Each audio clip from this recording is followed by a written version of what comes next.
السلام علیکم ورحمۃ اللہ وبرکاتہ۔ امید کرتی ہوں آپ سب خیریت سے ہوں گے۔ Welcome back to my channel world of story. اگر آپ میرے چینل پر نئے ہیں تو میرے چینل کو سبسکرائب کر لیں اور ساتھ میں بیل آئیکن پریس کر لیں تاکہ ہر معلوماتی ویڈیو کا نوٹیفیکیشن آپ کو مل سکے۔ دو چیزوں میں حد، رکاوٹ اور پردے کو برزخ کہا جاتا ہے۔ امام الوسی روح المعانی لکھتے ہیں کہ مرنے سے لے کر قیامت تک کا وقفہ برزخ کہلاتا ہے۔ اللہ پاک قرآن حکیم میں فرماتا ہے، اور ان کے آگے اس دن تک ایک پردہ حائل ہے جس دن وہ قبروں سے اٹھائے جائیں گے، یعنی قبروں سے تو روز قیامت ہی اٹھایا جائے گا۔ اس لیے مرنے کے بعد سے قیامت تک کا زمانہ عالم برزخ کہلاتا ہے۔ ناظرین گرامی، ہماری زندگیوں میں تین ادوار پر مشتمل ہے: حیات دنیاوی، حیات برزخی، حیات اخروی۔ اب جیسے ہی بندہ فوت ہوتا ہے تو اس کو قبر کی زندگی شروع ہو جاتی ہے۔ یہاں آپ کو بتاتے چلیں کہ عذاب قبر سے مراد عالم برزخ کی زندگی اور زندگی کا عذاب ہے۔ اسے عذاب قبر کہنے کی وجہ یہ ہے کہ مردوں کو قبروں میں دفنایا جاتا ہے، ورنہ ہر میت قبر میں دفن ہو یا نہ ہو، جب بھی اللہ اسے عذاب دینا چاہے گا ضرور پہنچائے گا۔ قبر میں عذاب کے بارے میں علماء کرام کی تین طرح کی آراء ہیں۔ نمبر 1، عذاب قبر میں صرف روح کو ہوتا ہے۔ نمبر 2، عذاب صرف جسم کو ہوتا ہے۔ نمبر 3، عذاب قبر صرف جسم اور روح دونوں کو ہوتا ہے۔ تیسری رائے صحیح تر ہے، قبر کی زندگی میں نعمتیں یا عذاب جسم اور روح دونوں کو ملتی ہیں۔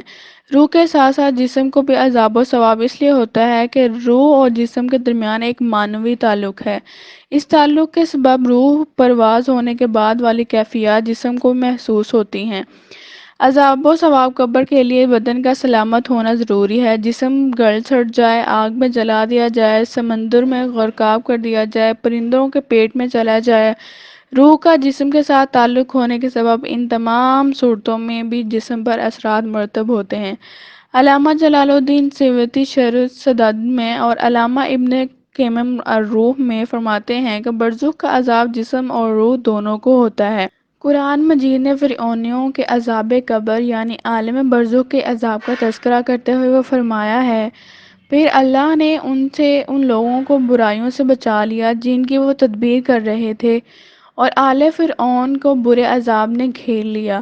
آتش دوزخ کے سامنے یہ لوگ صبح و شام پیش کیے جاتے ہیں، اور جس دن قیامت برپا ہوگی تو حکم ہوگا آل فرعون کو سخت ترین عذاب میں داخل کر دو۔ ناظرین گرامی، اللہ پاک نے اس آیت میں فرما رہا ہے کہ فرعونیوں کو صبح اور شام آگ کا عذاب دیا جاتا ہے جبکہ ابھی قیامت برپا نہیں ہوئی۔ ابو داؤد کی حدیث نمبر 4753 ہے کہ نبی کریم صلی اللہ علیہ وآلہ وسلم نے فرمایا، اس میت کے پاس دو فرشتے آتے ہیں، اسے اٹھا کر بٹھاتے ہیں اور اس سے پوچھتے ہیں، تیرا رب کون ہے؟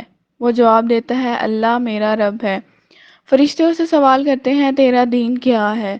وہ جواب دیتا ہے، میرا دین اسلام ہے۔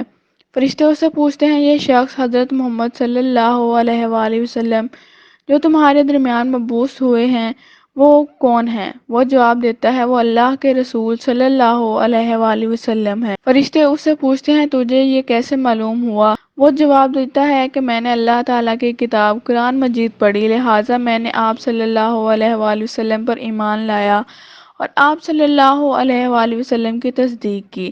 اسی طرح طبرانی کی حدیث نمبر 4629 میں حضرت ابو ہریرہ رضی اللہ تعالیٰ روایت کرتے ہیں کہ ایک جنازے میں ہم نے حضور اکرم صلی اللہ علیہ وآلہ وسلم کے ساتھ تھے کہ جب ہم میت کی تدفین سے فارغ ہوئے اور لوگ واپس جانے لگے تو آپ صلی اللہ علیہ وآلہ وسلم نے ارشاد فرمایا، اب یہ تمہارے واپس پلٹنے پر تمہاری جوتوں کی آواز سنے گا۔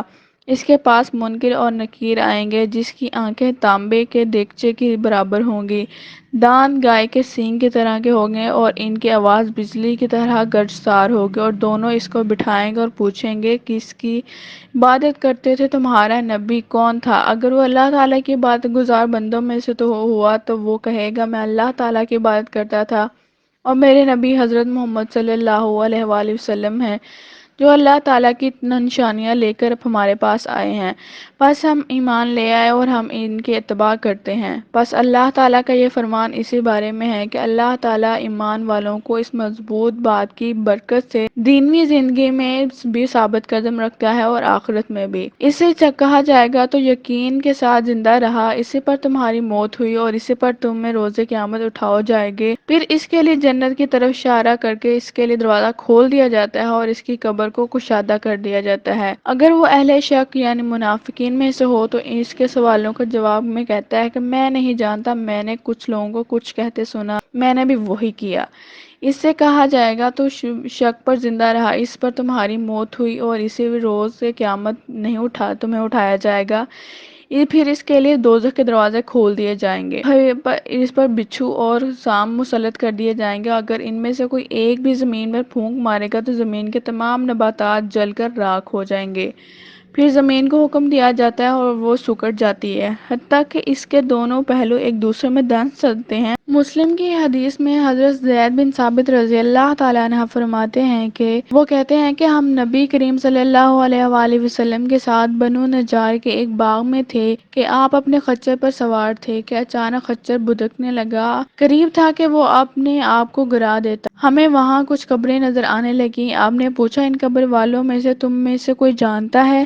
تو ہم میں سے ایک شخص نے عرض کیا اللہ کے رسول میں جانتا ہوں۔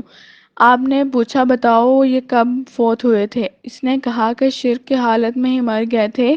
تو آپ نے فرمایا بے شک یکا لوگ اپنی قبروں میں آزمائے جا رہے ہیں، مجھے یہ ڈر نہ ہوتا تو تم مردوں کو دفنانا چھوڑ دو گے، تو میں اللہ تعالیٰ سے دعا کرتا کہ وہ تمہیں قبر کے عذاب کو سنا دے تو میں سننا چاہتا ہوں۔ لہٰذا میرے بھائیوں ہمیں قبر کے عذاب سے بچنے کی فکر کرنی چاہیے۔ حضرت برا بن عازب رضی اللہ تعالیٰ عنہ سے روایت ہے کہ وہ کہتے ہیں کہ ہم رسول اللہ صلی اللہ علیہ وآلہ وسلم کے ساتھ ایک جنازے میں تھے کہ آپ قبر کے کنارے بیٹھے رو رہے تھے، یہاں تک کہ آپ کے آنسوؤں سے سامنے کی مٹی تر ہو گئی۔ پھر آپ نے فرمایا اے میرے بھائیو، اس طرح کے دین کے لیے تم بھی تیاری کر لو۔ حضرت علی رضی اللہ تعالیٰ عنہ سے مروی ہے کہ حضرت محمد صلی اللہ علیہ وآلہ وسلم نے فرمایا انسان کی سب سے مشکل ترین رات قبر کی پہلی رات ہوتی ہے۔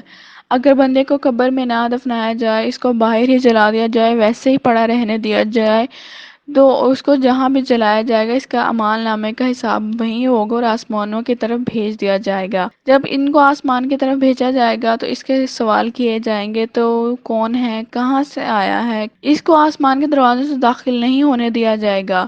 سورہ اعراف کی آیت نمبر 40 میں اللہ تعالیٰ کا ارشاد ہے، جس میں اللہ تعالیٰ نے فرمایا کہ جس نے میرے حکم کو جھٹلایا اس کے لیے آسمانوں کے دروازے نہیں کھولے جائیں گے اور نہ ہی ان کو جنت میں داخل کیا جائے گا، اور گناہ گاروں کو ہم ایسے ہی سزا دیا کرتے ہیں۔ حضرت محمد صلی اللہ علیہ وآلہ وسلم کا فرمان عالی شان ہے کہ ہر وقت اپنی موت کو یاد کرتے رہا کرو۔ آج کے دور میں ہم نے نبی کریم صلی اللہ علیہ وآلہ وسلم کو فرمان کو بھلا دیا ہے اور ہم اس طرح مصروف ہو گئے ہیں کہ ہم مرنا بھول گئے ہیں۔ اللہ تعالیٰ سے دعا ہے کہ اللہ تعالیٰ ہم کو نیک کام کرنے کی توفیق عطا فرمائے، آمین۔